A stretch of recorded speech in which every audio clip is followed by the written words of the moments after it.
दोस्तों नमस्कार, मैं मनोज कुमार शर्मा आज आजाद हिंद आवाज न्यूज और खबर 24 के लिए आपके बीच में।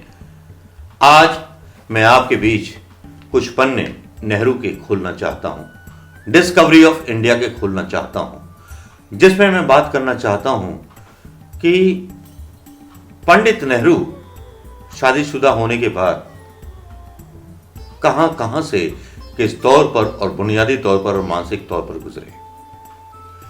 इसके बारे में कोई पिक्चर नहीं बनाई गई होगी, स्वतंत्रता सेनानियों की कहानियां आपके बीच नहीं गाई होंगी, लेकिन उन्हीं के शब्दों में मैं आपको बताना चाहूंगा शब्द व शब्द, क्योंकि अगर उनका मैं खाका अपने शब्द में खींचूंगा तो शायद वो कमी रह जाएगी, क्योंकि पंडित नेहरू का लिखा हुआ एक एक शब्द हिंदुस्तान के हर उस व्यक्ति को सुनना और जानना जरूरी है जो हिंदुस्तान के लोकतंत्र और हिंदुस्तान की आजादी से प्यार करता है।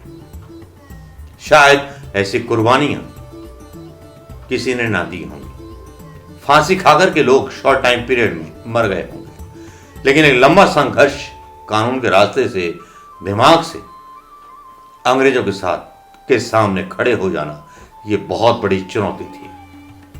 बात करता हूं नेहरू जी की शादी की, कमला नेहरू के साथ उनके संबंध की। नेहरू जी लिखते हैं, मैंने अपने ब्याह के शुरू में सालों का ख्याल किया, जबकि बावजूद इस बात के जिक्र की मैं उसे हद से ज्यादा चाहता था, मैं करीब करीब उसे भूल गया था और बहुत तरह से उसे अपने संग से वंचित रखता था, जिसका उसका हक था। मैंने कमला नेहरू को वह हक दिया ही नहीं, क्योंकि उस वक्त मेरी हालत एक ऐसे शख्स की थी जिस पर एक भूत सवार था। मैं अपना सारा वक्त उस मकसद को पूरा करने में लगा रहा था जिसे मैंने अपनाया था। अपनी एक अलग सपने की दुनिया में रहा करता था, अपने गिर्द के चलते फिरते लोगों को छाया की तरह समझा करता था, अपनी शक्ति भर में काम में लगा रहता था। मेरा दिमाग उन बातों में लबरेज रहता था जिनमें मैं लगा हुआ था। मैंने उस मकसद में अपनी सारी ताकत लगा दी थी और इसके अलावा किसी और काम के लिए ताकत बाकी नहीं थी। लेकिन मैं उसे भूलना बहुत दूर रहा। जब और धंधों से निपटकर उसके पास आता तो मुझे अनुभव होता मैं किसी सुरक्षित बंदरगाह पर आ गया हूं। अगर घर से कई दिनों के लिए बाहर रहता तो उसका ध्यान करके मेरे मन को शांति मिलती और मैं बेचैनी के साथ घर लौटने की राह देखता। अगर वह मुझे ढांढस और शक्ति देने के लिए ना होती तो मेरे थके मन और शरीर को नया जीवन ना देती रहती तो भला मैं कुछ नहीं कर पाता। वह जो मुझे कुछ दे सकती थी उसे मैंने उससे ले लिया था। इसके बदले मैंने शुरू के दिनों में मैंने उसे क्या दिया? जाहिर तौर पर मैं नाकामयाब रहा और मुमकिन है कि उन दिनों की गहरी छाप उस पर हमेशा बनी रही हो। वह इतनी गर्वीली संवेदनशील थी कि मुझसे मदद मांगना ही नहीं चाहती थी। अगरचे जो मदद मैं उसे दे सकता था वह दूसरा नहीं दे सकता था। हिराज लड़ाई में अपना अलग अलग हिस्सा लेना चाहती थी, महज दूसरों के आसे रहकर या अपने पति की परछाई बनकर नहीं रहना चाहती थी। यह चाहती थी कि दुनिया की निगाहों में ही नहीं बल्कि अपनी निगाहों में वे खरी उतरे। मुझे इससे ज्यादा किसी दूसरी बात से खुशी नहीं हो सकती, लेकिन मैं अपने कामों में इतना फंसा हुआ था कि सतह से नीचे देख ही नहीं पाता था। और वो क्या खोजती थी या उत्कंठा से क्या चाहती थी, उस ओर से मेरी आंखें बंद थीं और फिर मुझे इतनी बार जेल जाना पड़ा कि मैं उससे अलग भी रहा। वह बीमार रही। रविन्द्रनाथ ठाकुर के नाटक की चित्रा की तरह वह मुझसे यह कहती हुई जान पड़ती थी, मैं चित्रा हूं, देवी नहीं हूं कि मेरी पूजा की जाए। अगर तुम खतरे और साहस के रास्ते में मुझे अपने साथ रखना मंजूर करते हो, अगर तुम अपनी जिंदगी के बड़े कामों में मुझे हिस्सा लेने के लिए इजाजत देते हो तो तुम मेरी असली आत्मा को पहचानोगे। लेकिन उसने ये बात मुझसे शब्दों में नहीं कही। धीरे धीरे ये संदेश उसकी आंखों में मैं पढ़ पाया। 1930 के शुरू के महीने में मुझे इसकी इच्छा की झलक मिली। फिर हम लोग साथ साथ काम करते रहे।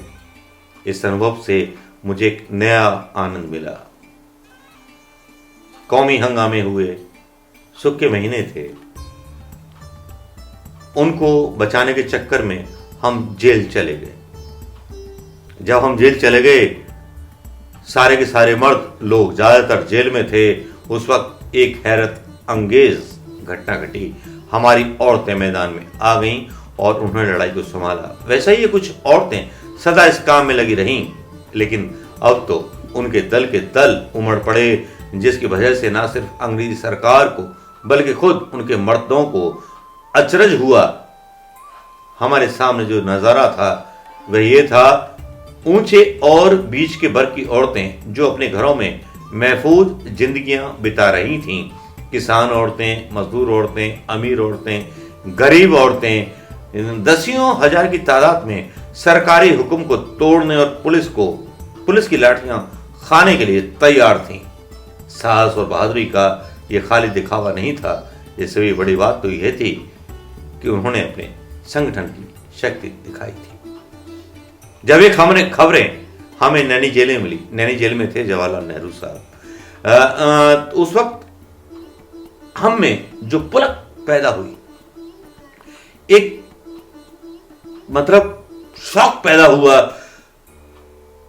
उसे मैं कभी भूल नहीं सकता। हमारे दिल हिंदुस्तान की औरतों का ख्याल करके गर्व से भर गया। हम लोग इस घटना के बारे में आपस में मुश्किल से बात कर पाते थे, क्योंकि हमारे दिल भरे हुए थे और आंखें आंसुओं से धुंधली हो चुकी थी। मेरे पिताजी बाद में आकर नैनी जेल में हम लोगों के साथ शरीक हो गए। उन्होंने बहुत सी बातें बताई जिन्हें हम पहले से नहीं जानते थे। जेल से बाहर रहते हुए ये असहयोग आंदोलन के अगुआ थे, लेकिन सारे हिंदुस्तान में औरतों में जो आग भड़क उठी थी उसे उन्होंने नहीं उकसाया था। बल्कि सच बात तो ये थी कि पुराने ढंग के बड़ों की तरह वे इस बात को पसंद नहीं करते थे कि नौजवान और बूढ़ी औरतें गर्मी की धूप में सड़कों पर घूमती फिरें और फिर पुलिस के साथ मोर्चा लें और पुलिस उनकी पिटाई करे। लेकिन उन्होंने जनता का रुख देख लिया था। उनसे मालूम हुआ कि सारे मुल्क में हमारी औरतों ने बड़ा उत्साह दिखाया है। मेरे पिताजी के कहने पर 26 जनवरी 1931 को सारे हिंदुस्तानी में आजादी के दिन को सालगिरह मनाई गई और हमारे आम जलसों में यादगार के प्रस्ताव पास हुए। इन जलसों पर पुलिस ने रोक लगाई, अंग्रेजी पुलिस ने रोक लगाई। इनमें से बहुतों को बलपूर्वक तितर बितर किया गया, बहुतों को पीटा गया, बहुतों को मारा गया।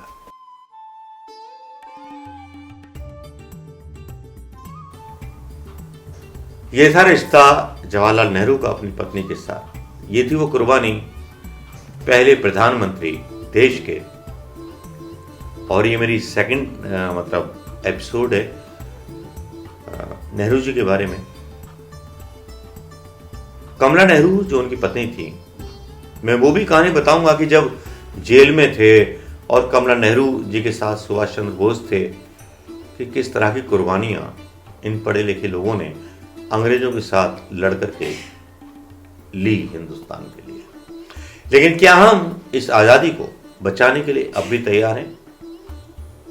क्या आजाद हुए हिंदुस्तान के बेरोजगारों के टैक्स पर हम अपनी पार्टी को जिताने का एक ख्वाब रखते हैं, या हिंदू मुस्लिम फैला करके हम सब कांड कर सकते हैं? धर्म निरपेक्षता के आधार पर और संविधान के आधार पर ली हुई आजादी को क्या हम अदानी अंबानी को बेच सकते हैं? सवाल शायद मामूली लगे, लेकिन ये कुर्बानियां याद रखिएगा दोस्तों। थर्ड सीरीज आएगी जल्दी, एपिसोड 3। नमस्कार, जय हिंद दोस्तों।